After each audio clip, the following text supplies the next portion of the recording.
swimming musical linguistic objects. Elf machines.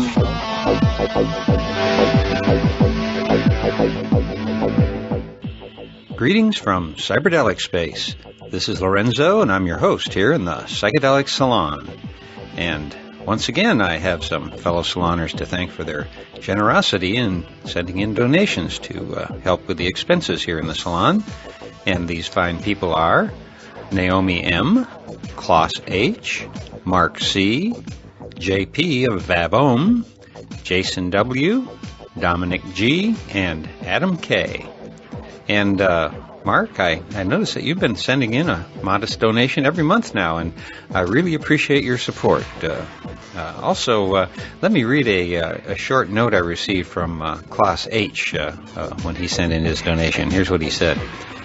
Thanks, Lorenzo. I love what you do on the salon. I've never taken psychedelics and maybe never will. My mindset, however, perhaps does not need much of a push in that direction. I belong to the tribe nonetheless. Born crazy, or alienated, I guess. Well, first of all, Klaus, that was a very generous donation, and you should consider yourself all donated up for life. And as for your comment about having never used psychedelics, I want you to know that you have a lot of company among our fellow saloners. You'd actually be surprised at how many people say similar things. And in fact, our longtime supporter, Vipal P., just sent me a very thoughtful email suggesting that I include more non-psychedelic using, but still psychedelic thinking people who are also working on this clarity issue from other directions. And as time progresses, I most definitely will be including speakers from other disciplines as well. But for today, we're going to have one more experience listening to Rupert, Ralph, and Terence in what I assume was their final trialogue. So today we're going to hear the last part of that 1998 trialogue between Rupert Sheldrake, Terence McKenna, and Ralph Abraham, in which they discuss their views on various aspects of what they call the evolutionary mind. In each session, one of the participants made a proposal that the others then expanded upon, discussed, and in some cases attacked one another's ideas, but in a very friendly way. Now, today, Ralph Abraham begins the discussion by changing the focus to what he terms the edge of the millennium. And rather than have me tell you how that fit into the overall direction of this perhaps last trialogue, I'll just play it for us now, and we can both try to figure out this interesting little change of course.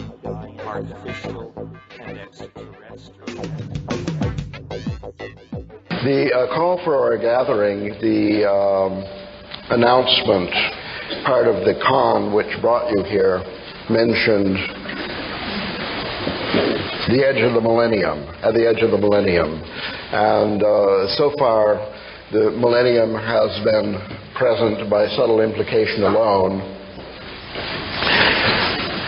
So I think to honor our commitment, we'll now trialogue on the edge of the millennium. Is okay? It's okay. Now, in our just appeared new book, The Evolutionary Mind, there is a chapter near the end called,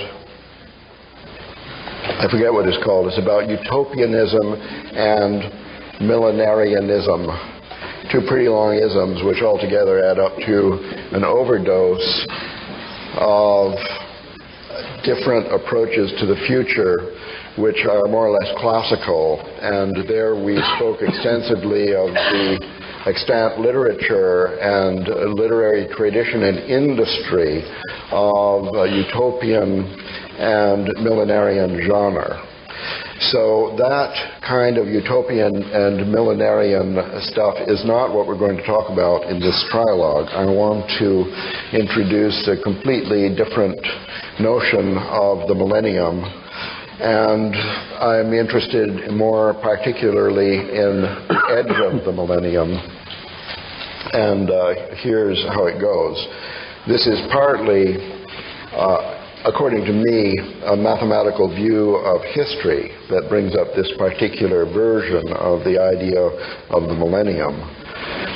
And nevertheless, other people have written a similar view of history without any explicit recourse to mathematics, so I think it's pretty general.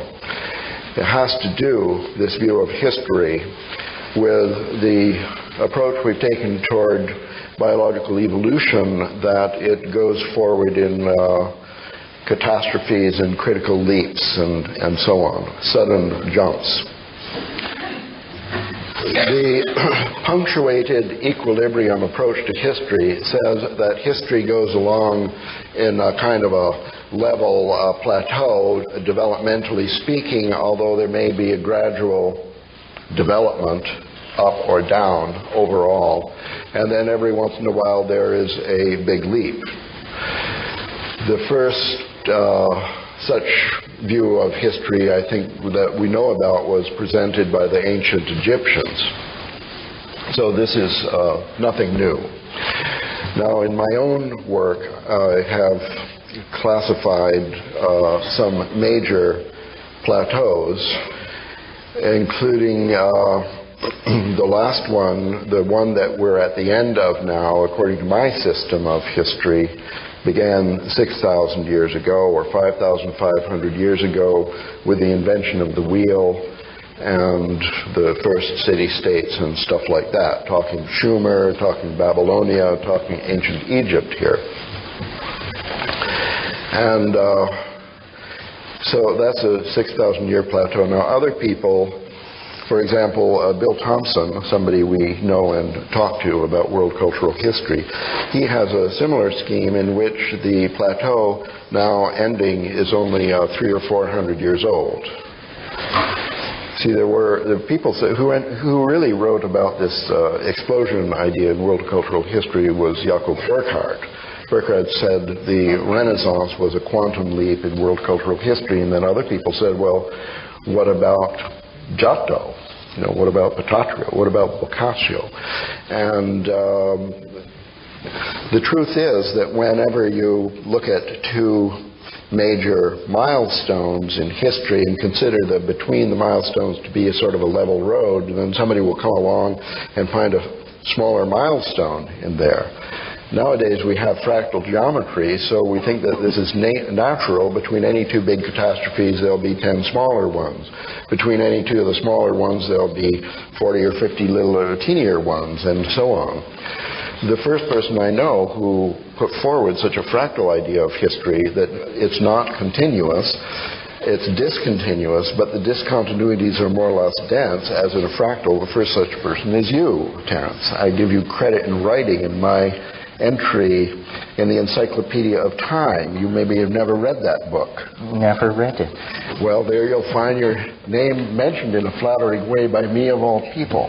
Immortality at last. At last.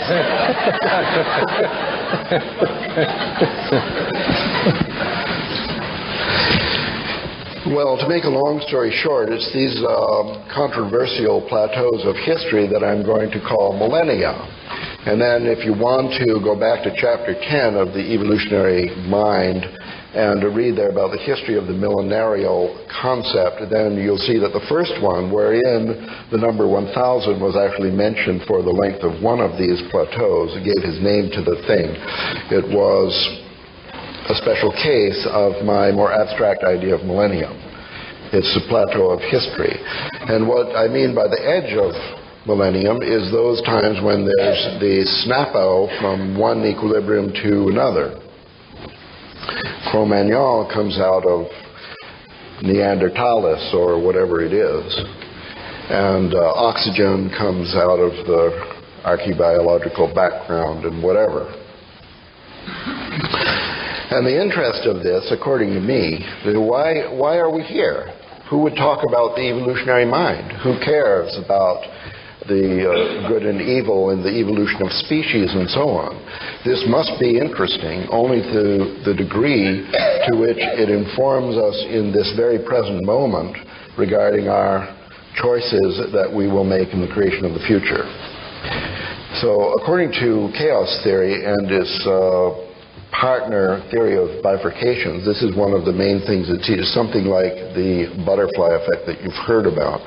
In a dynamical system, or a massively complex dynamical system such as we live in, when there is a moment of bifurcation, which is the technical math jargon for these snaps, that is the only time you get to do anything about the evolution of the system. So according to this self-inflating view, we live at a especially important special moment in history where when we think something or do something, it has actually an enormous effect on the future. Maybe not a direct determinative effect, but we can't really say what the outcome will be. But what we do has some influence on the creation of the future more than other times in history. And the bigger the jump, the bigger the leverage, where Archimedes said, give me a lever and I'll move the world. We have a lever now, and we care about what's coming next. So that's why the edge of the millennium, any edge of any of the millennia, is particularly important to those revolutionary souls who want to make a change in things. It's a special time. A century or 2 centuries ago, you could struggle for the creation of a chaos revolution, and it would be impossible because there were no computers around, or there were no movie makers in Hollywood or something. I don't know. It takes more than we know about to create these special opportunities. And anyway, that's what I mean by millennium, and that's what I mean by at the edge of the millennium. And now this is only a hypothesis for the sake of discussion, but I kind of think that this is very credible that we are now at the edge of a millennium. Therefore, we have to discuss this. And the question that I'm going to pose to you, Rupenter, if this isn't too radical, is to what degree do you think actually that what we are doing now matters in the creation of the future? And if there is any possibility that what we do matters in the creation of the future, what kind of future or what kind of change are we trying to create? And to what degree what we are actually doing, for example, what we are talking about today, what we are doing today, to what degree could that possibly be a real effect, a real benefit in creating the future that we want to create, in contrast to other things that we might do, like go to the beach and pray or whatever.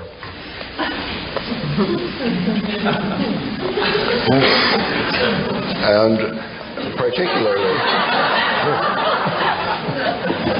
should I stop here? Well, I'm not sure.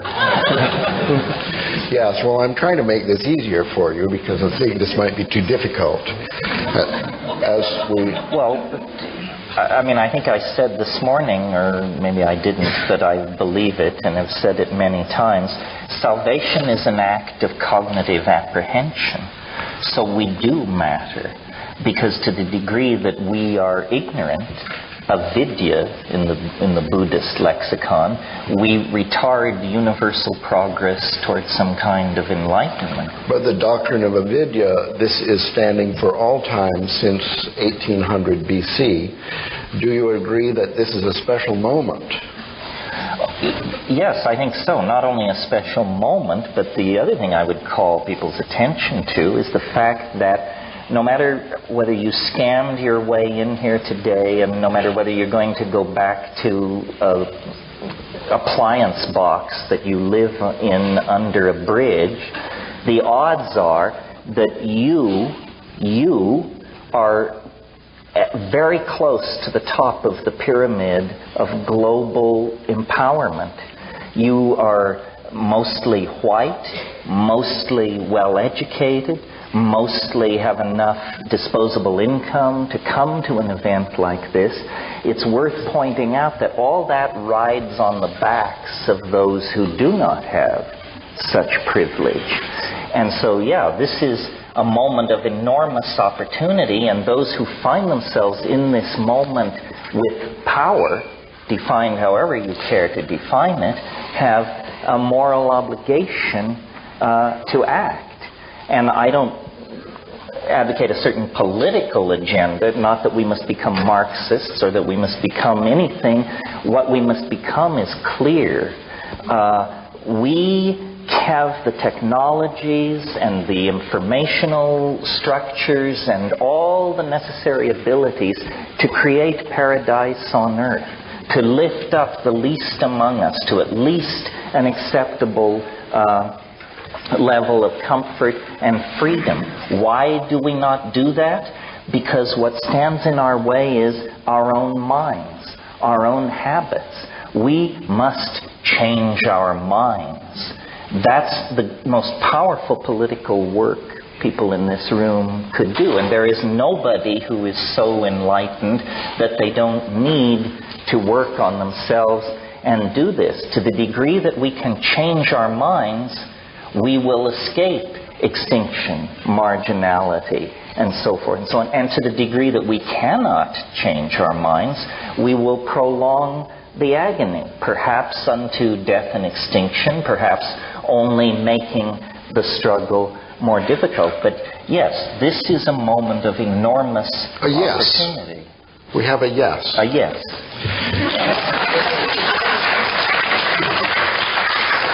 So you agree that it's a moment of special opportunity over the long and short scales of time according to either mathematics or novelty theory? Yes. And you agree that we have a responsibility to do our best? Yes. And what you have to tell us is that if the 200 of us here change our minds, that would somehow have an ameliorative effect on the rest of the world and our creation of the future. Yes. How? How would it have this effect? Yes. By telepathic means? By the romance of photons? No, I think by the spread of clarity. The spread of clarity.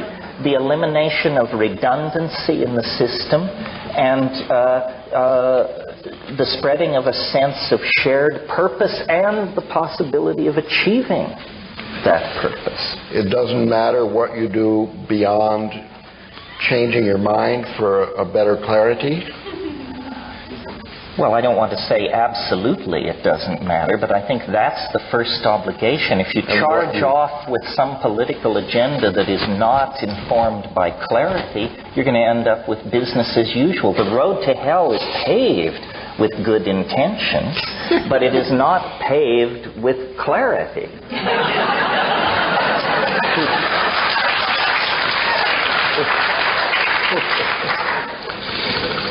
So you're, for example, what you do in life, you barnstorm giving lectures, you write books, and you create a website.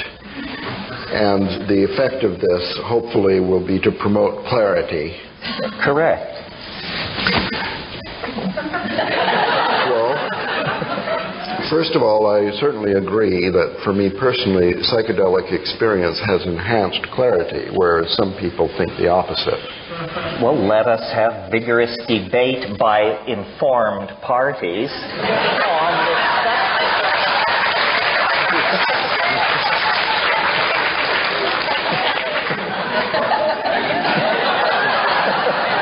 Don't forget, I've given over 300 calculus lectures in this room.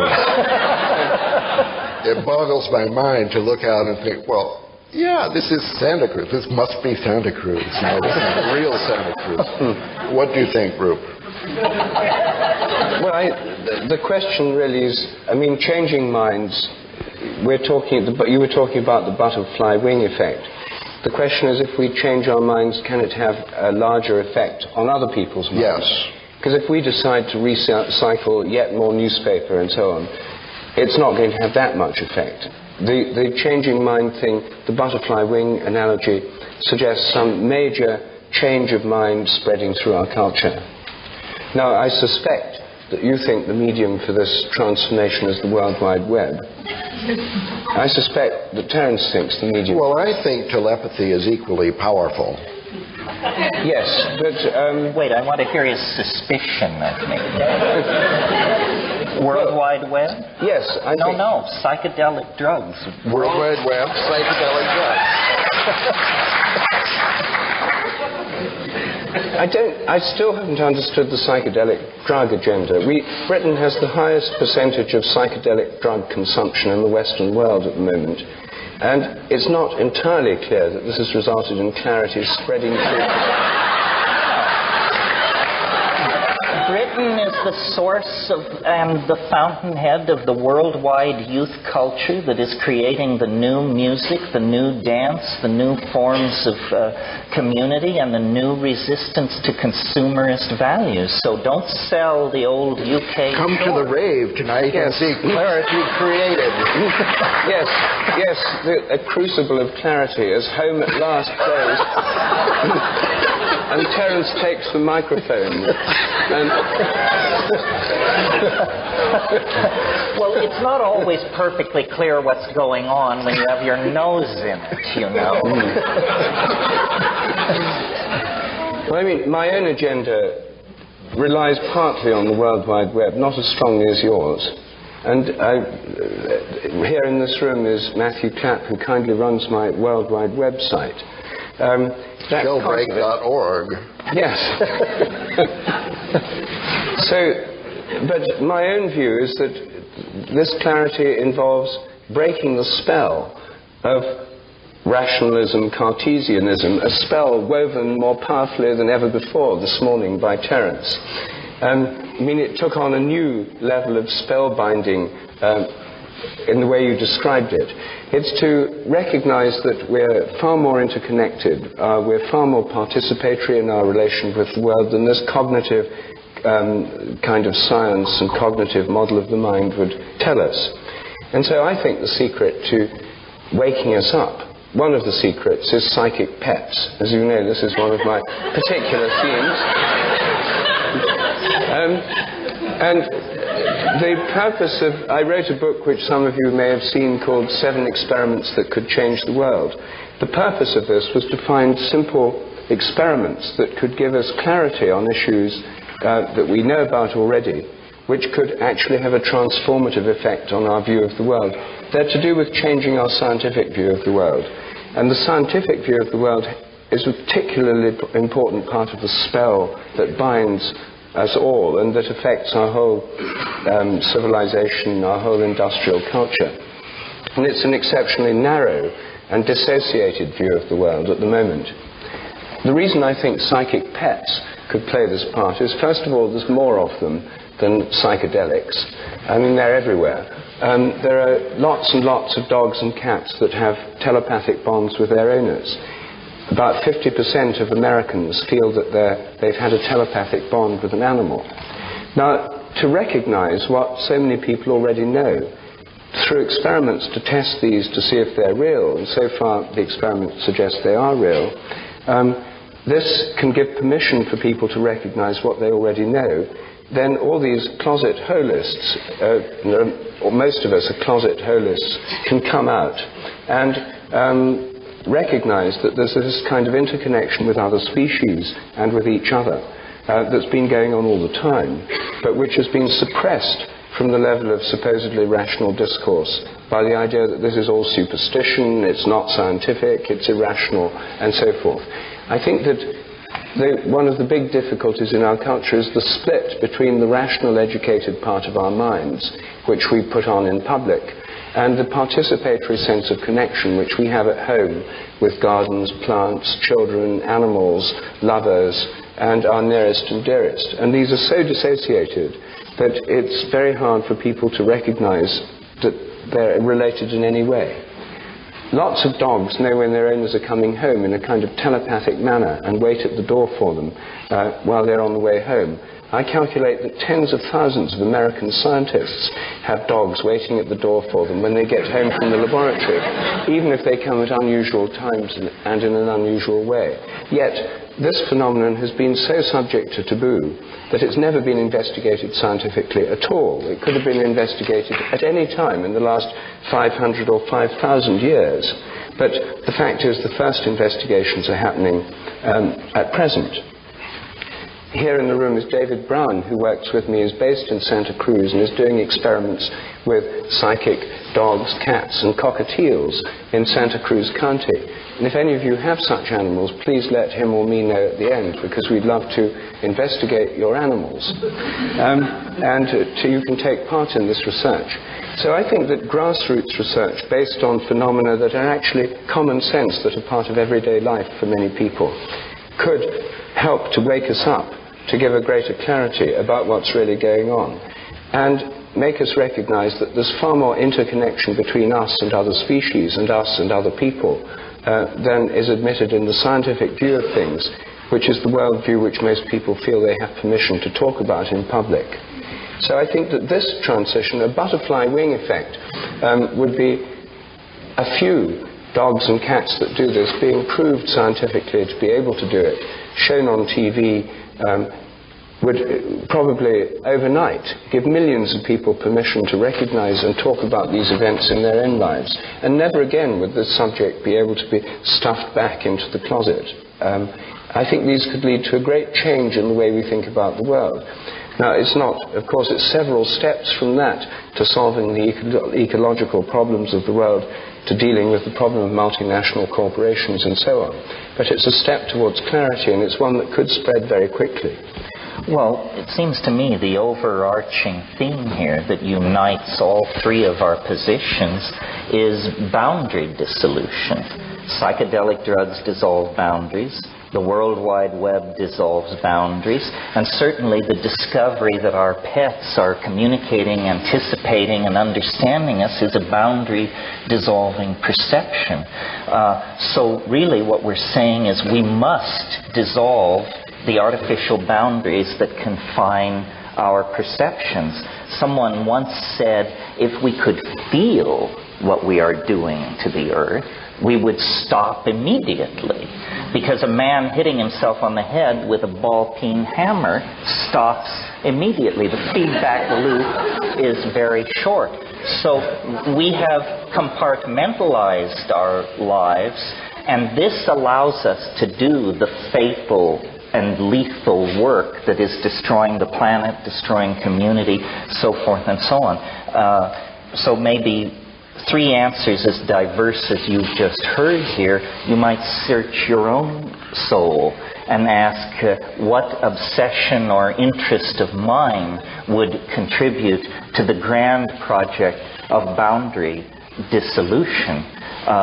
Certainly, it is not the affirmation of cultural values. Culture is a scheme for maintaining and creating boundaries. It replaces reality with a linguistically supported delusion, and behind that delusion then pogroms, programs of genocide, arms races, sexism, racism, all can operate very, very comfortably. Ralph earlier mentioned love. Generally speaking, love is a boundary-dissolving enterprise. So I think each of us, the three of us, all of you, in our way, should find ways to express love. And it's not treacly, it's not woo-woo, it's a very practical matter that has thousands of expressions. As long as we believe in mind and matter, rich and poor, living and dead, aboriginal and advanced, black and white, man and woman, then we're inevitably going to carry on a dualistic analysis of our dilemma, and we're going to produce incomplete agendas and answers.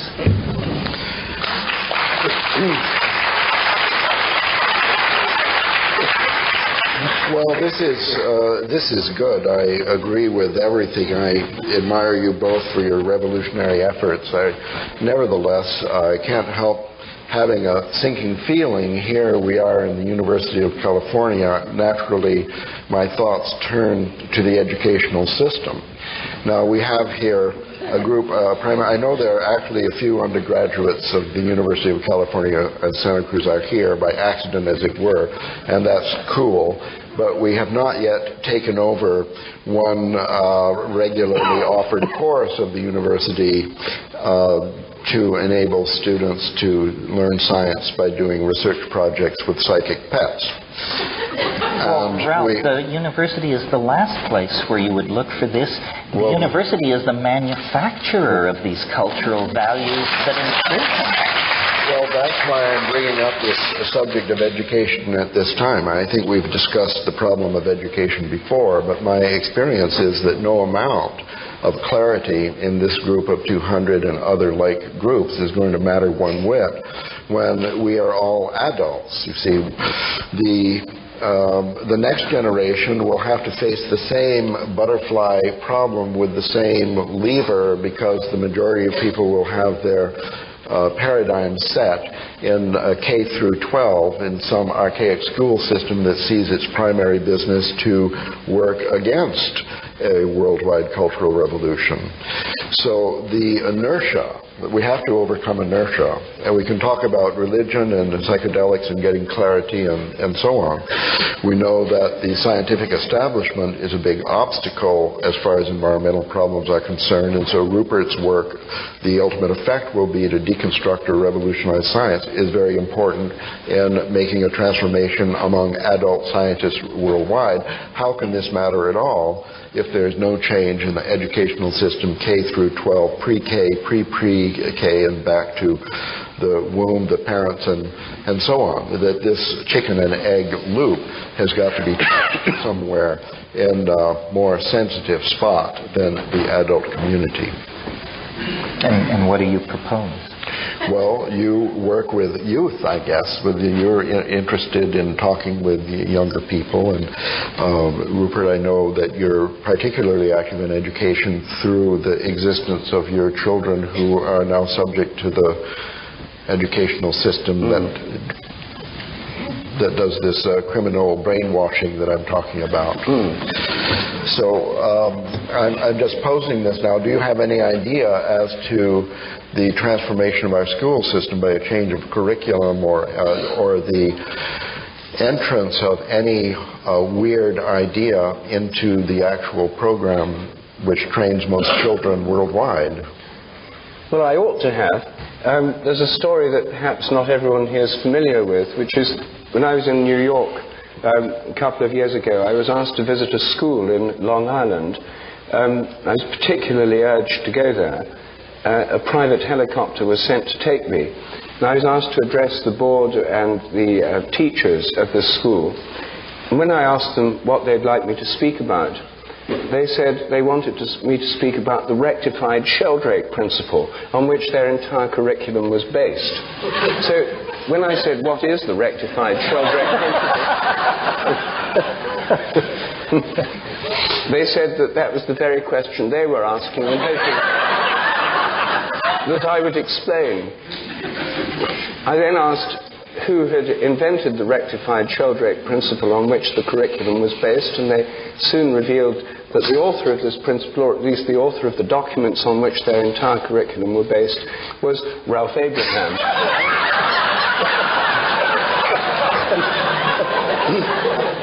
By careful questioning, I was able to find out that the rectified Sheldrake principle meant that because of morphic resonance and habits of learning, the sequence of events in which people should learn things in school should follow the historical process. So in history, you learn first about the Sumerians, Egyptians, etc. Then you move on to the ancient Greeks, the Romans, the Dark Ages, etc. That it follows the principle. And they start in grade 1 with ancient Egypt. I calculated on this basis that the invention of the domestication of fire, which occurred between 400 to 700,000 years ago, should mean that in the toddler play groups they should be playing with fire.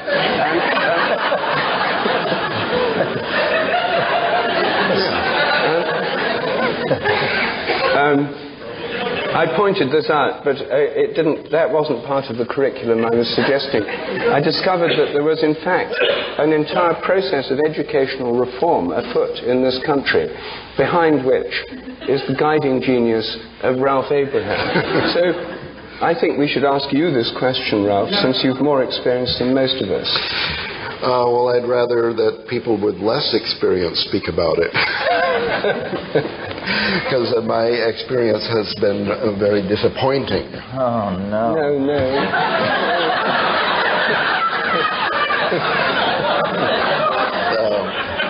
Here is the problem as I perceive it, and maybe you can help me get through this one. The children are innocent and trusting and will try any curricular reform experiment. They'll try anything, which they have done in different schools around the world with great effect. It was only a couple days ago I was at the Intel farm, they call it, in Oregon, where 10,000 people work on realizing Terrence's dream. And making psychedelic drugs available to everyone? Oh, a different dream. They know what I mean. Chips, not hits. Casually over lunch, I revealed my revolutionary program for the schools to the software engineer who was sitting there, and he said, "Oh, well, this historical curriculum." He said, "I'm an Armenian, and Armenia Algeria." He said, "I'm from Algeria, and my school was exactly it was wonderful." And so there are places in the world where even my experiment has been tried. The problem is this: the children, okay, the owners of the school, the people, everything is fine. The problem is with the teachers and parents. The teachers have been trained. That's one problem. And the parents have been frightened, I guess.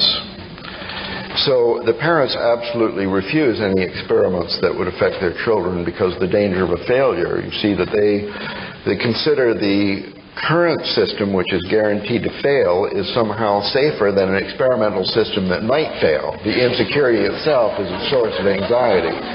Well, I'm just analyzing. I don't really know what goes through their mind, but what I have discovered is that groups of parents come in and physically attack the teachers, the administrators, and so on, to guarantee that the time-worn, failure-proved system is performed as it always has been.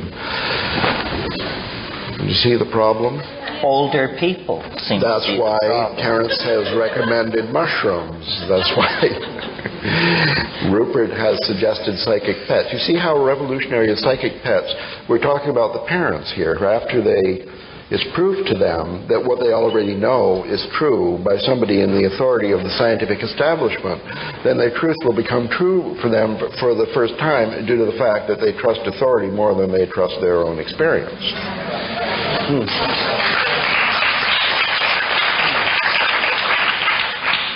So I haven't given up yet with the educational system, but I'm still seeking some little way around this very deeply ingrained habit. And part of the problem is, as the stakes rise, the clenching on the part of the geriatric establishment becomes even more intensified. So, for example, right now, the worldwide epidemic of youth bashing is the most counterproductive thing we could possibly generate.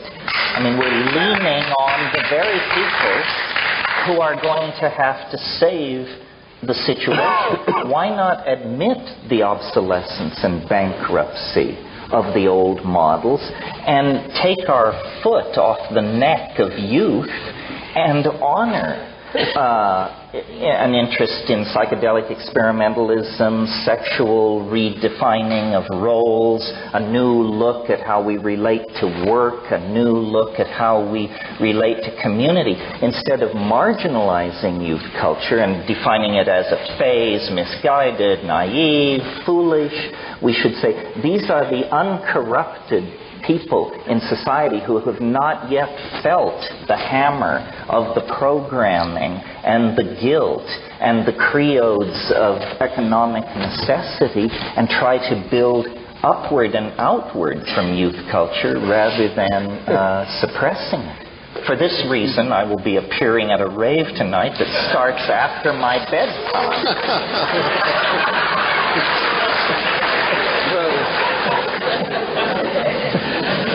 Yeah, Ruth. I wish I could be persuaded by your persuasive rhetoric. My experience of youth culture is here are people who from the age of 2 have been watching hours a day of television, shaped by commercials cunningly designed to introduce toddlers to the consumer society, whose music is dominated by a music industry run by cynical interests, manipulative people, public relations operations, and large corporations. So to see this as uncontaminated, pure, the spirit of tomorrow, untarnished by the vices of today, seems to me to beg a number of questions. However, well, let me answer. I'll be there at the rave tonight too, Terence, and there I'll be able to see this paradise that's unfolding before us. Your point about television is well taken. I totally agree. I think this is the most pernicious programming and propaganda device around. It's about to be strangled by the World Wide Web. Well, and you can just turn off your TV, and I say that as someone who did. I raised my children without television because rather than just giving lip service to the idea that it's stupid, we actually acted on the perception that yes, it's stupid. And we do too. But your other point about the youth culture's music being in the hands of capitalists and record companies is slightly out of touch with what's actually happening. For $500 you can buy a CDR burner.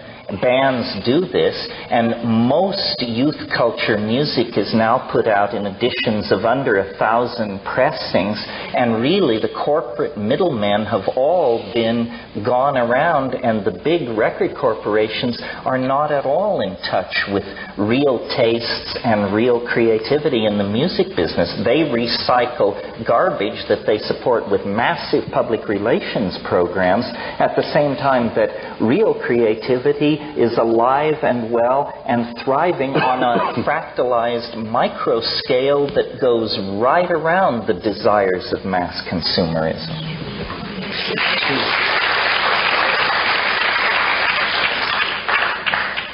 Sorry to interrupt. It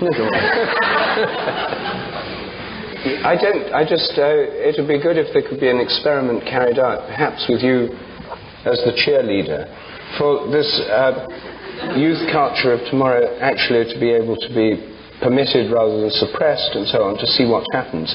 There are quite a number of experiments in this, I would have thought, going on spontaneously. It's not as if all these people involved in this culture are totally controlled by parents, teachers, etc. Many of them are not under direct control in this way at all. But you're still going to have educational systems, school systems of one kind or another. And it's not clear to me that more raves and psychedelics are going automatically to generate that. Well, I would offer as an example, I think the place on the planet where youth culture is most in control of the social agenda, in other words, where youth's preference for psychedelic drugs is honored, where youth's music is honored, where microeconomic systems built by youth are honored, is the Netherlands, Holland. Lowest AIDS infection rate in Europe, lowest heroin addiction rate in Europe. Heroin is legal. Prostitution is legal. There are actually very large-scale social experiments going on that embody the values of youth culture, and they're producing saner, less stressful, more life-affirming and human societies than anything going on inside the high-tech industrial democracies that set the global agenda, I think. Well, I often visit Holland, and I must say I haven't quite noticed such a striking difference between them and the rest of Western Europe. Well, but that's really because you come from London, where also these things are happening. But if you lived in Berlin or Rio de Janeiro or Houston, I think the contrast with the Netherlands is quite astonishing.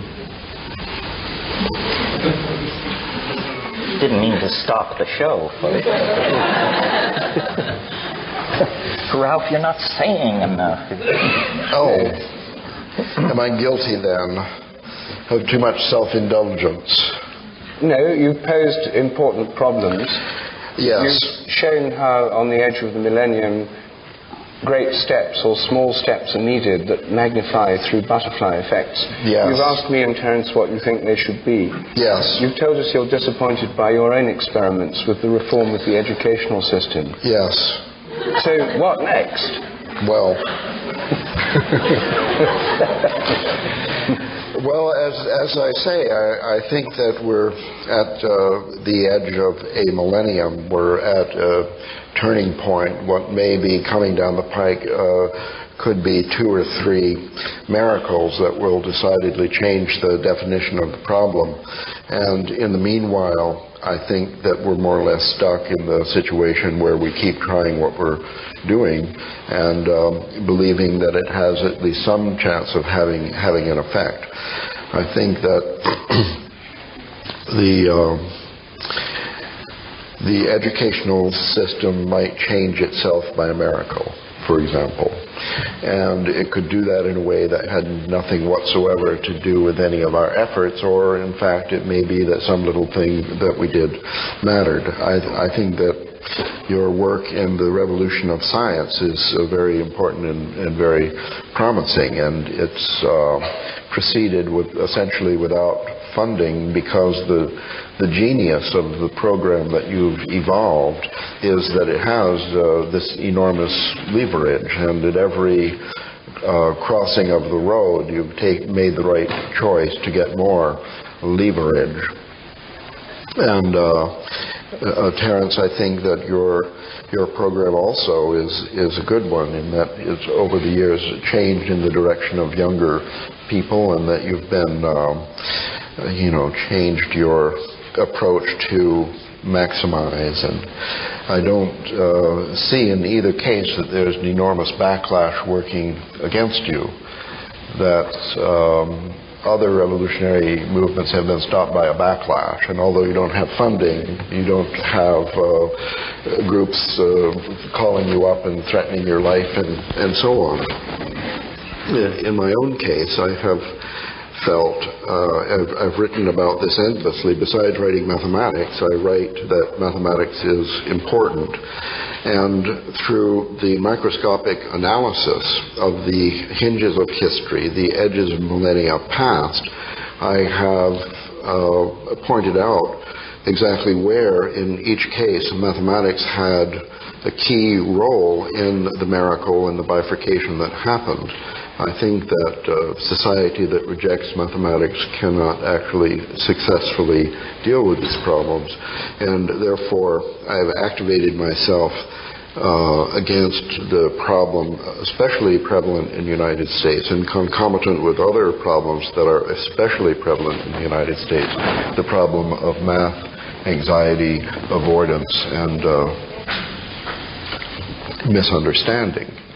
And here I would say that there is a huge institution, more or less equivalent to the scientific community, this is arrayed against this information, that somehow the educational system has been particularly persistent in the destruction of mathematics, in the destruction of mathematical capability of youth, and therefore in disempowerment of the society with its critical faculty to change.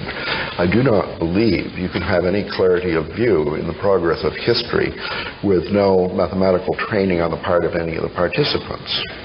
I have seen in this society that even Nobel Prize winners in physics have math anxiety to a very severe degree. I'm able to detect this because it's something that is amplified. It's behavior that emerges as soon as I walk into a room. So I guess I feel in some that my own efforts have been rather less successful, or maybe I haven't been as clever in turning to the left or right at the crossings of the road. The problem is already much less severe in other countries, so it seems like we needn't worry too much. In Europe, throughout Europe, for example, the problem of the destruction of mathematical capability is far less severe.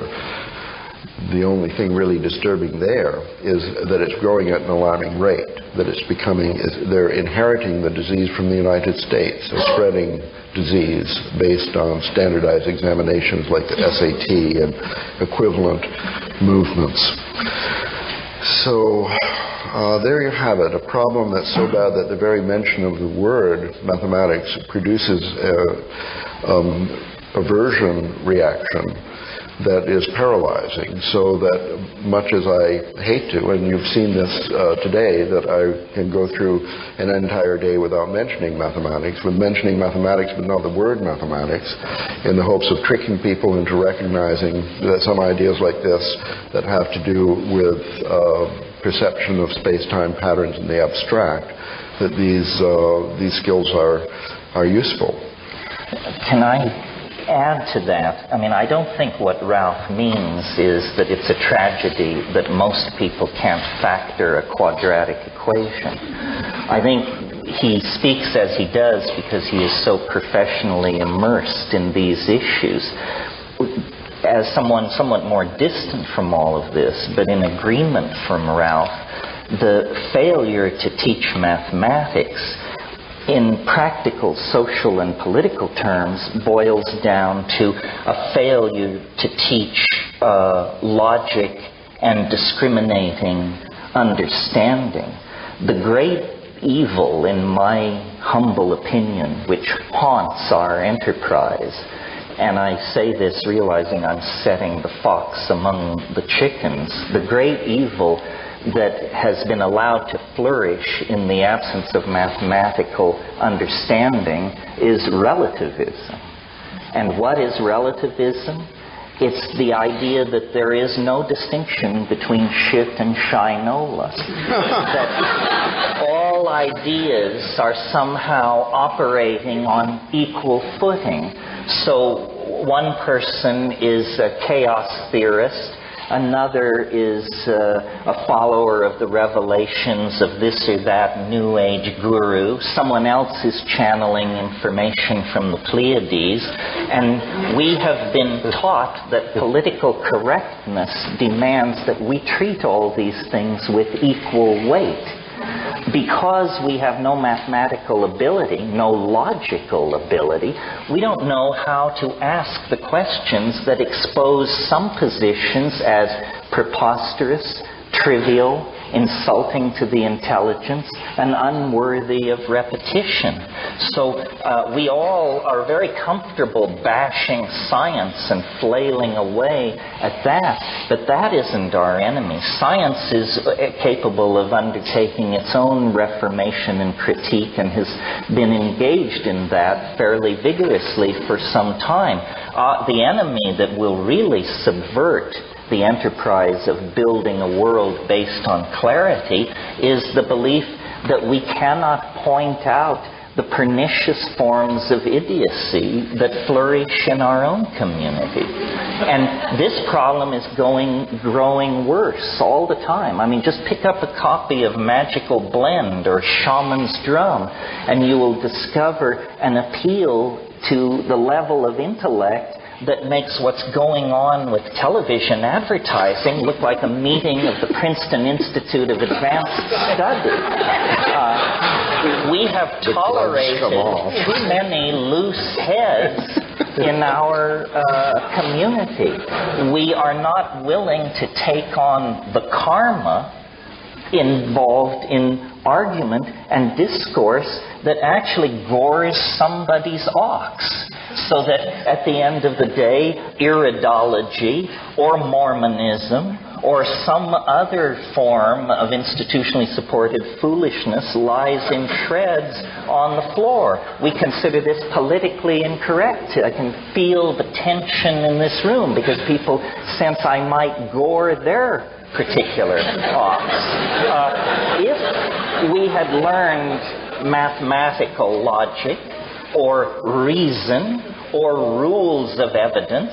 When someone approaches us excited to inform us that the ruins of Lemuria have been spotted in the deep sea off Big Sur or something like that, we would be able to respond to that with the contempt it deserves.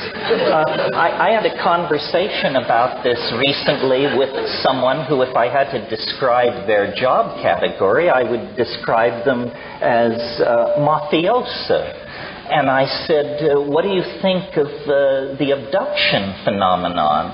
And without hesitation, this person said, there are just so many foolish people in the world. And to me, all of these things are intelligence tests. And the people who pass the intelligence test are not worrying about pro bono proctologists from other star systems unannounced in their bedroom. So, we have perfected politeness. We have perfected the ability to listen to damn foolishness without betraying by so much as the flick of an eyebrow that we realize what we're in the presence of. Now I think it's time to refine our mathematical skills, learn to think straight, and not be afraid to denounce the pernicious forms of foolishness which are vitiating the energies of our community and making us appear marginal and absurd in the discourse about truly transforming society.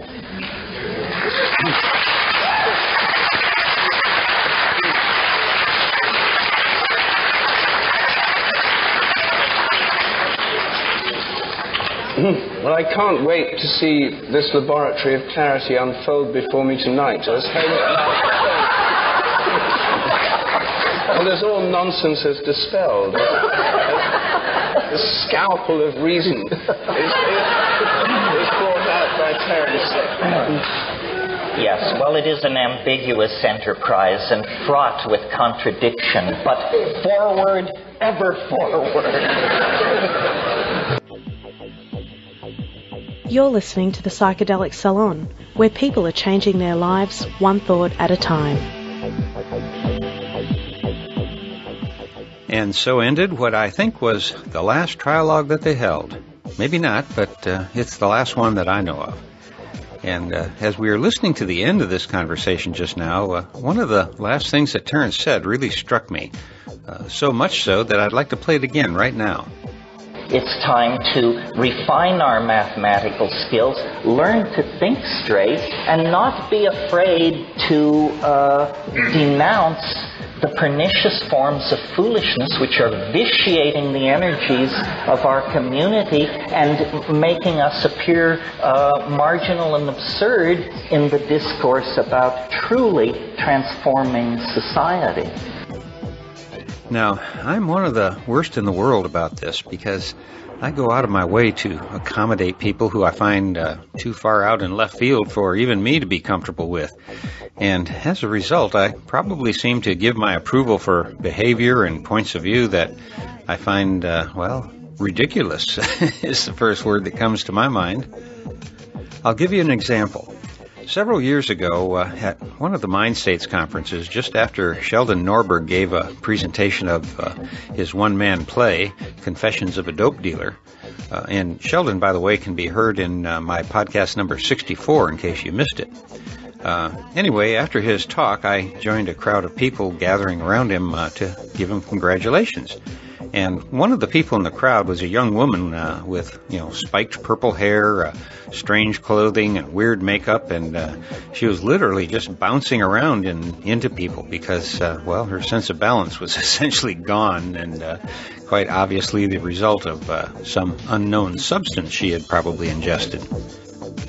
And then she asked Sheldon a question, something about UFOs and Stonehenge or something all mixed up like that. And he very politely tried to answer her, but then she became slightly belligerent and continued on in a different vein and started saying, and hey, how come my parents and all the old people hate these drugs? I think they're great. Now, there wasn't a person in the group who didn't feel somewhat uncomfortable and slightly embarrassed for her, even though she was oblivious to her own obnoxious behavior.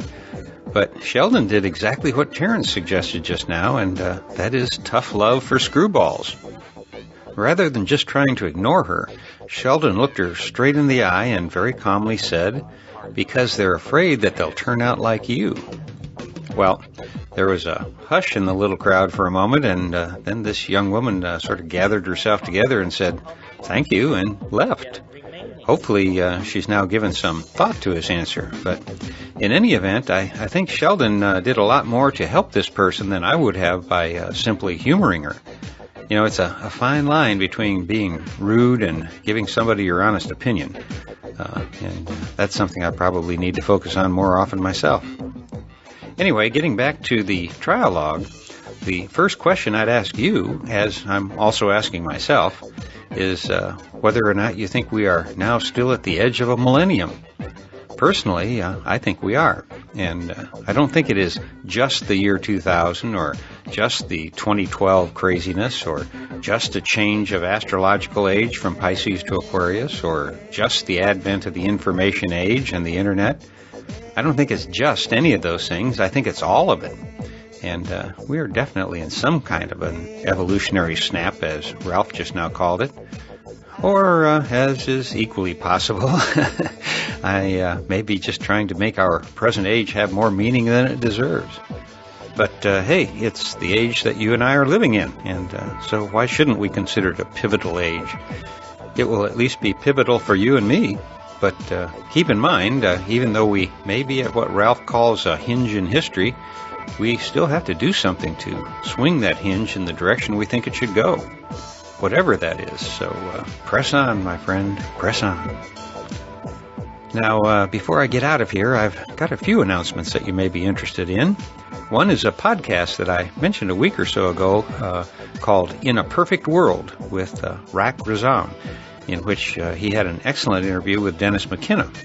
Well, I went back a bit and listened to his podcast number 23, which is an interview with the legendary Mark McCloud, who, among many other titles, is the world's leading expert on blotter art. You know, the kind of art that you find on blotter paper dipped in LSD. Well, Mark is one of the elders in our community, and this interview, I think, will fill you in on a significant amount of tribal history that would take a dozen or so books to fill you in on any other way. And so it may be well worth your time to get to know a little something about Mark McCloud. At least that's my opinion, for what it's worth. And another item that you may be interested in is a new project that East Forest has begun called Sound Healing Bites. And I'm sure you'll recall the work of East Forest from some of my previous podcasts and in quite a few other podcasts as well. And not only is the music delightful, it's also free. And I was lucky enough at the Symbiosis gathering last September to get to meet the man behind East Forest, and he appears to me as graceful and gentle as his music is. And now this new project is actually a podcast in which he posts short meditative pieces that are free to download. And his programs run from 10 minutes to 15 minutes or so and are just perfect for certain times in the day when you need to take a short break and reboot. And, well, here's what East Forest has to say himself about the podcast. I've been wanting to release more music into the world outside of the traditional album structure. Each episode of the podcast features a bite-sized live improvisational soundscape, robot-free, that goes very well with meditation, yoga, commuting, or just plain relaxing. It's super easy to subscribe so that each episode is automatically placed on your computer, iTunes, and or iPod for convenient listening. You can always download individual episodes as MP3s, but subscribing simplifies everything into one click, and you can always unsubscribe in one click as well. Best of all, it's free. Well, thank you for that, East Forest, and I know that most of our fellow saloners already know that stuff about subscribing, but there are quite a few fellow saloners who still wait to manually download a program each week or just stream it from our RSS feed directly through their cell phones. But the auto subscription method is the one that I recommend if you want to be sure to not miss any episodes, particularly in the case of somebody like me who doesn't get a program out on the same day of every week. Now, there's also a fellow saloner who has put together quite a nifty little website that you can find at mindofmckenna.com. And that's all one word, mindofmckenna.com. And what he is doing is taking some of the best McKenna sound bites and pulling them out in short clips that are searchable through the tags he's associated with them. And it's a real dream site for you audio engineers who are looking for short McKenna clips that you want to add to your work. Now for an announcement of an event that might be difficult to get to, but I'm sure it'll be worth it if you can make it to the big island of Hawaii, June 10th through the 13th for the All Chemies Visionary Art Congress. And if you just do a Google search on that, and that's ALCHEMEYEZ, All Chemies, I guess is how you'd say it, All Chemies Visionary Art Congress, you'll find a link to the public Facebook page about it. Where there's a list of confirmed attendees as well, and from what I see, the audience is certainly as stellar as the presenters. So if you do attend this event, it sure would be great if you could send us a report or a soundbite or two. Really wish I could be there myself. In fact, it was there on the Big Island that I last saw Terence McKenna, and it was at a similar event, the All Chemical Arts Conference, which is also where I met Bruce Damer. And I have a feeling that this upcoming All Chemies Visionary Art Congress is also going to be one of those events that can change many lives. So, aloha to you all. And now I'd better get out of here and get to work on the next two programs, neither of which has been online before, I might add. So that'll do it for now, and so I'll close by reminding you again that this and most of the podcasts from the Psychedelic Salon are freely available for you to use in your own audio projects under the Creative Commons Attribution Non-Commercial Share-alike 3.0 license. And if you have any questions about that, just click the Creative Commons link at the bottom of the Psychedelic Salon webpage, which you can find at psychedelicsalon.org. And if you're interested in the philosophy behind the Psychedelic Salon, you can hear all about it in my novel, The Genesis Generation, which is available as an audiobook that you can download at genesisgeneration.us. And for now, this is Lorenzo signing off from Cyberdelic Space. Be well, my friends. Yes, well, it is an ambiguous enterprise and fraught with contradiction, but forward, ever forward.